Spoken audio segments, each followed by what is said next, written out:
Hello, BookTube. I went to the Brattle bookshop again today, here in downtown Boston. I went to dive into the books. I don't ordinarily anymore go many times in one week. It just so happened that this week I was able to do that. Once upon a time, that would have been no news at all. Once upon a time, I went virtually every day.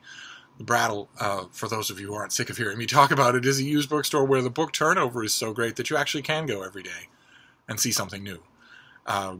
But one reason or another, one factor or another, I just haven't been going as often as I used to. But today I went back and found yet more books that I thought I would show you.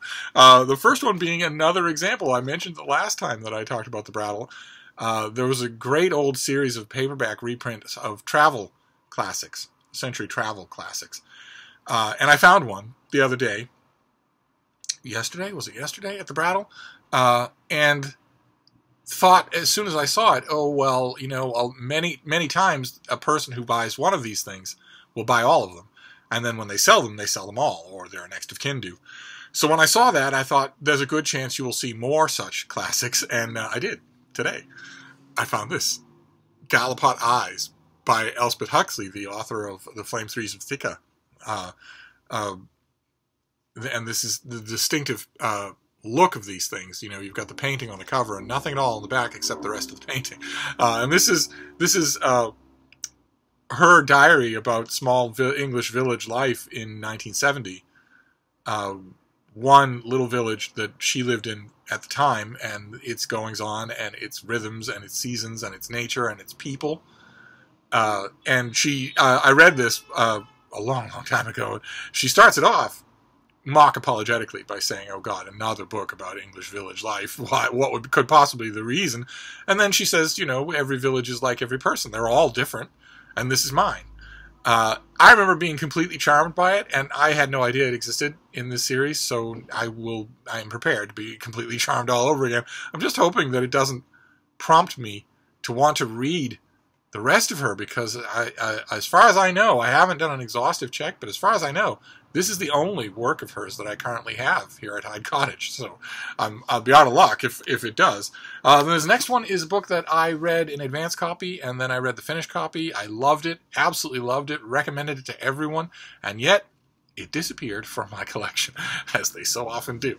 And this is Elaine Showalter, The Civil Wars of Julia Ward Howe. A slim thing, but just a brilliant biography.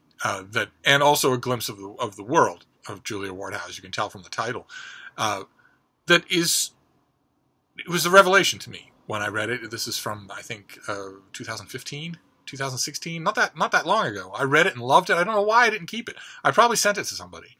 But when I saw it again, I grabbed it, absolutely.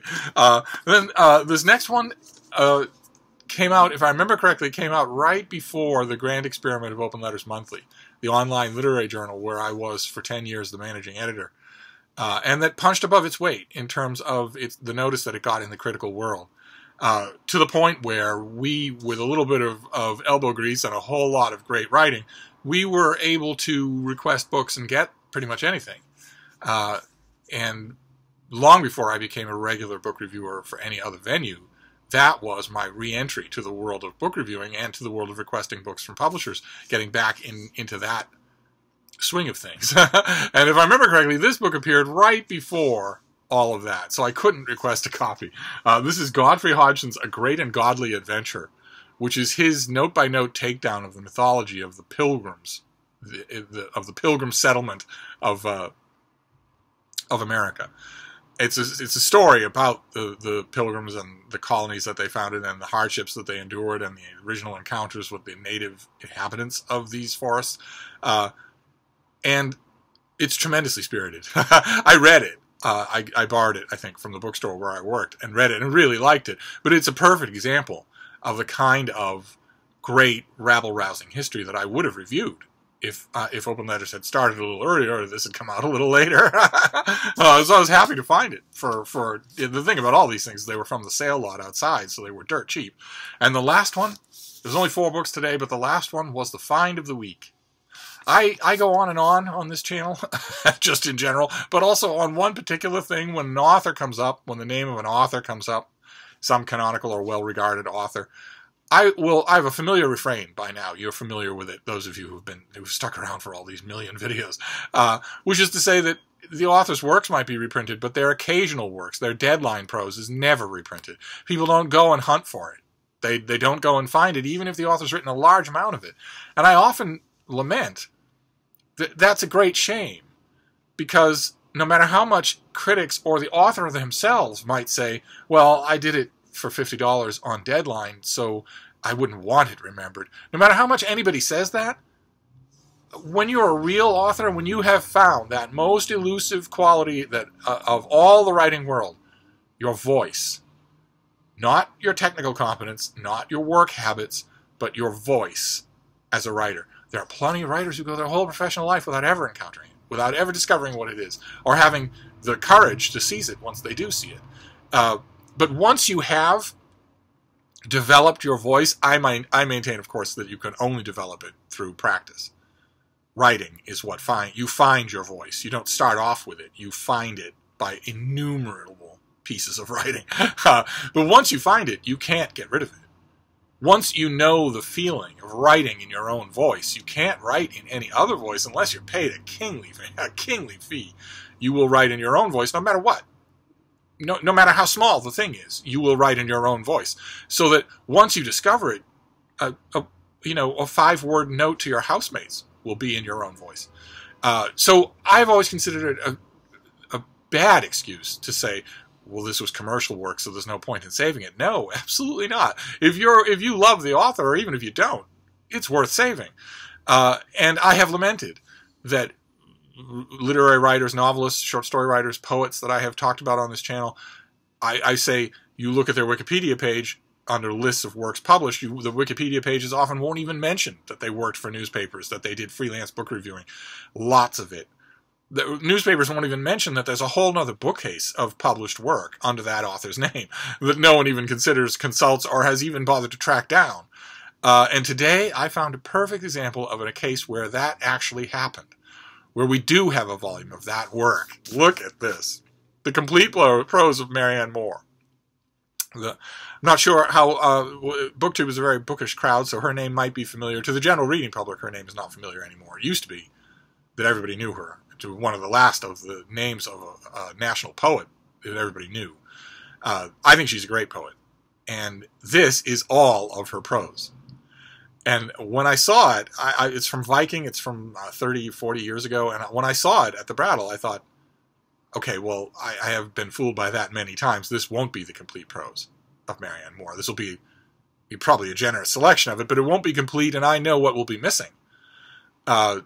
Because she wrote book reviews for the Dial magazine when it was run by a one-of-a-kind guy named Schofield Thayer, and she wrote book reviews on a wide range of subjects. She took her time, but she was industrious about it, a lot more industrious than a lot of book reviewers. She took the book to heart. She ripped it to pieces and then put it back together, and she read widely in order to back up the authority of her reviews. And then when Schofield Thayer couldn't really sit up straight anymore, he gave the magazine to her to run as its editor. And she did for a few years, still writing all the time, but in fact writing more. Because the magazine had a feature of briefly noting books, very short, 200-word reviews, 100-word reviews of books, just to sort of, the idea in the office was to sort of justify the piles and piles of review copies that they got every day. It felt wrong for everybody to just ignore all of those, except for the ones that you were assigning. But space was at a premium, as has always been true, and so what are you going to do when you encounter that problem? Literary journals like the TLS used to do a feature called Recently Received, where they would just list the books. Not even attempt to give any kind of critical appraisal, just some sort of acknowledgement that they were getting all these books that they weren't reviewing.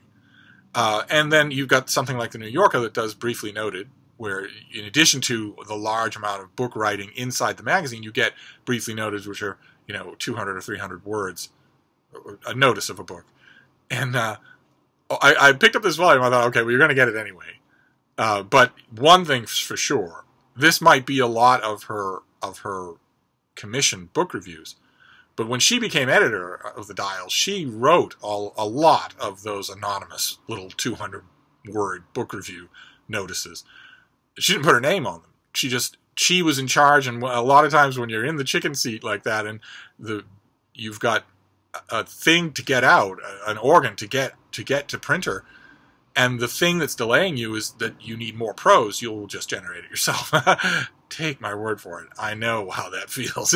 And she did. And when I picked up this book, I thought, okay, well, you'll have all of her book reviews for magazines, for the New York Review of Books, all throughout her life. Fine. That's great. She left an exhaustive literary paper trail. So we have rough drafts. We have review copies. We have tons and tons of her review copies with her annotations and notes all over them. But you certainly won't have those. And it does. This volume has everything. It has everything. I want to read you an example of just one of those 150-word reviews. This is it was a review in, let's see here, 1927, of a biography of Lord Palmerston by Philip Gudella. And this is the review in toto. A scientifically spangled Houdini Caruso of the archives in his employment of detail, operatically as accompaniment to a general progress, Mr. Gudella has demonstrated that the life of Palmerston was the life of England, and to a large extent of Europe in the 19th centuries. He has endeavored to present Palmerston more cosmopolitan than the traditional effigy, more assiduous in the performance of his public duties, and more liberal. We thank him for having read so prodigiously as he has. Vividness is not, however, invariably synonymous with good taste, and our real debt to Mr. Gudella is for an assembled wealth of particulars rather than for vividness through implication or for authentic impersonal reverence. Boom! I guarantee you that Philip Gudella's Life of Palmerston got 1,000 and 2,000 word reviews in the rest of the critical world. Here it gets just one paragraph, and it's beautiful. Look at that descriptive phrase right at the beginning, before we even get to his name. A scientifically spangled Houdini Caruso of the archives in his employment of detail operatically as accompaniment to a general progress. That is given in apposition to such his name. And this has everything else, too. So, of course, when I got it back here, one of the first thoughts I have, I'm going to have to reinforce it, but that's fine. One of the first thoughts I had when I got it back here was, do you have a complete poems of Marianne Moore?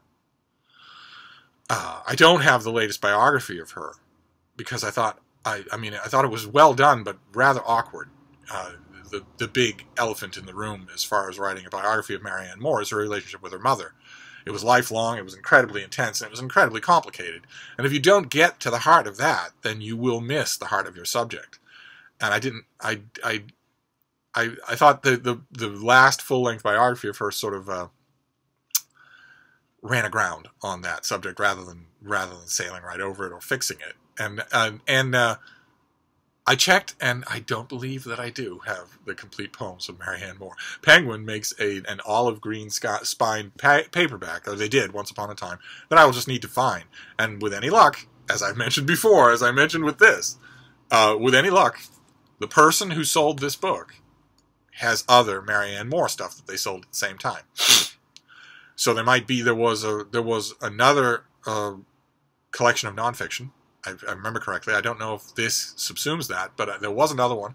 And also, I need that big Penguin trade paperback, the complete poems. So, but anyway, that was my my Brattle trip. I can't help but, I can't help but think that this will be my last Brattle trip of the week. I ordinarily never get there as often as this. But I got the complete prose of Marianne Moore. What a treat! And then A Great and Godly Adventure, a sort of irreverent send-up of the Pilgrim Founding Fathers. Then The Civil Wars of Julia Ward Howe, a terrific bantamweight biography that I don't know why I didn't keep it. I will try to keep it now. And another example of the Century Travel classics, these trade paperback travel. Only in this case, the travel is no more than just a little village. Oaksey. Just a little village in the English countryside, that's all. But that's in the nature of the series, and it's delightful. The editor of the series really knew how to pick good books. So I'm hoping, again, the karma of the Brattle, I'm hoping that more of these volumes show up, because there are quite a few of them. dozens and dozens of them, and I don't recall. I read almost all of them as they came out. I don't recall a dud in the bunch. So anyway, so that was my last Brattle trip of the week. I'm pretty sure. If not, I will be back. But otherwise, we have other book things to talk about. So I'll wrap this one up. But I'll be back. Thank you, BookTube.